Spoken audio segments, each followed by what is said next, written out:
35. The Sad Saga of Bad Luck Brown. Don Parker of Pensacola also has a string of tales to tell about a dumb criminal who richly earned his nickname of Bad Luck Brown. I think we called him that because this guy had atrocious luck, Parker remembers. Plus, he wasn't all that bright. He was a small-time crook who spent more time in jail than he did out. I think the first time I met Bad Luck was in 1978 when I rolled in on a robbery call at a church on Sunday morning during the sermon. Bad Luck had robbed the collection plate. He made good in his escape and got away clean with all the cash, but he dropped his wallet. All we had to do was check his driver's license and go by his house and pick him up. But the dumbest crime Bad Luck Brown ever committed was one of his unluckiest, too. There had been a string of motel robberies in the Pensacola area, and the police had received a tip on where the motel thieves were going to hit next. They always hit the motels around midnight, and the cops planned to be ready for them. Officers were stationed at the motel office and in parked cars around the parking lot. Parker was in the woods across the street with 3 other officers. Just past midnight, an old beat-up station wagon slowly passed the motel. It rattled up the road, turned around, and came back. The vehicle didn't fit the description of the motel robbers, and there was only one person in the car. But the motel thieves might have changed cars, or they might have just been casing the place. All the hidden officers watched it carefully.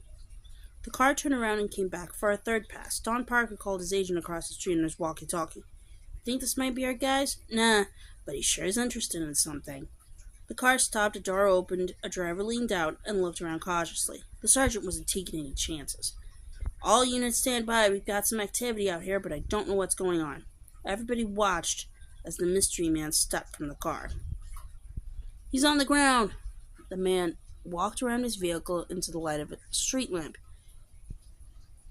"He's on the street side of his car now. I could see him now." "Uh-oh!" Parker didn't like the tone of Sarge's voice. What? Sarge radioed back. "It's Bad Luck Brown." The man eased over to the patch of grass in front of the men and finally stopped next to a lawnmower someone had carelessly left out.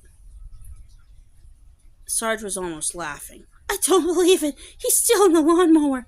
Quickly and silently, Bad Luck Brown loaded the lawnmower to his station wagon, dropped the tailgate, and loaded the mower into his car. "Move in," the Sarge gave the command with a bit of resigned frustration in his voice. The 2 unmarked cars in the parking lot pulled up to the block, the station wagon, just as Bad Luck started it up. The officers hopped out with drawn guns and called him to freeze. Instead, Bad Luck jumped out and made a run for it. He dashed across the street into the woods, right where Parker was hiding. We almost scared him to death when we jumped out, but he was determined to get away this time, so he bolted to the left into the dense undergrowth. Now, a foot chase at night in the woods is the worst. You're running into trees and falling down into gullies.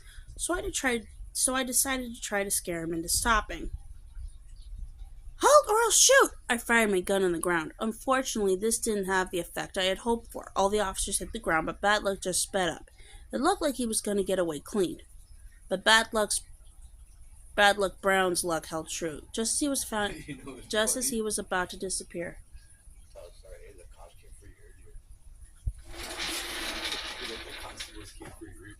Yeah. But Bad Luck Brown's luck held true. Just as he was about to disappear, he tripped over one of the officers and sprained his ankle. We never did see the motel thieves that night, Parker says, but once again it was our privilege to book Bad Luck Brown. He never ceased to amaze us.